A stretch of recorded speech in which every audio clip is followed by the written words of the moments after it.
শীত আসার আগেই খাগড়াছড়িতে বাড়ছে ঠান্ডাজনিত রোগে আক্রান্তের সংখ্যা, যাদের বেশিরভাগই শিশু। মাত্র ২১ দিনে নিউমোনিয়ায় আক্রান্ত হয়ে মারা গেছে ৬ শিশু। জেলার একমাত্র সদর হাসপাতালে ধারণ ক্ষমতার বাইরে ভর্তি হচ্ছে রোগী। তাদের চিকিৎসা দিতে গিয়ে বেসামাল চিকিৎসকরা। তাদের পরামর্শ, আতঙ্কিত না হয়ে সঠিক চিকিৎসা দিলেই কমবে আক্রান্তের হার। দিনে গরম, রাতে হালকা শীত, এমন মিশ্র আবহাওয়ায় পার্বত্য এলাকা খাগড়াছড়িতে বেড়েছে ঠান্ডাজনিত রোগের প্রকোপ। ঋতু পরিবর্তনের এই সময়ে শ্বাসকষ্ট, জ্বর ও ডায়রিয়া ও নিউমোনিয়ায় বেশি আক্রান্ত হচ্ছে শিশুরা, যাদের বেশিরভাগেরই বয়স ৬ থেকে ১৮ মাস। এর মধ্যে মাত্র ৩ সপ্তাহে ঠান্ডাজনিত রোগে আক্রান্ত হয়ে মারা গেছে ৬ শিশু। আমার বাবুর কালকে হঠাৎ করে নিউমোনিয়ার টান বেড়ে গেছে। স্যার বলছে নিউমোনিয়ার টান, এটা থেকে বেশি দিন থাকলে অ্যাজমা হয়ে যাবে, তাই কালকে সব ট্রিটমেন্ট দিতে।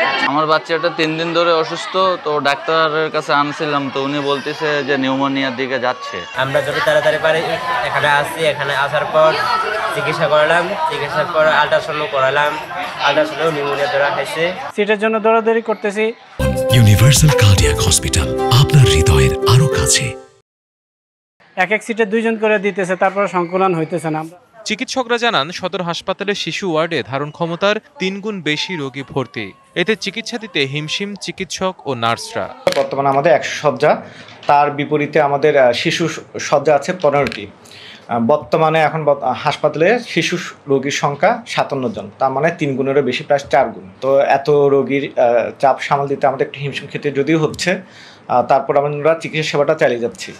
তবে আতঙ্কিত না হয়ে শুরুতে চিকিৎসকের শরণাপন্নের পরামর্শ চিকিৎসকদের। সকলের প্রতি পরামর্শ থাকবে, জ্বর সর্দি কাশি হলেই বাড়িতে ব্যবস্থা নেওয়া, পাশাপাশি পার্শ্বস্থ উপজেলা হেলথ কমপ্লেক্স, আমাদের কমিউনিটি ক্লিনিক আছে, সেখানে সিএসসিপি আছেন, তারা সেবা দিচ্ছেন।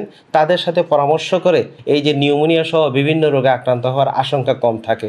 খাগড়াছড়ি আধুনিক সদর হাসপাতাল কাগজে কলমে 250 শয্যার হলেও চালু রয়েছে 100টি শয্যা, যেখানে প্রতিনিয়ত রোগী ভর্তি থাকেন 180 থেকে 250। DBC news desk.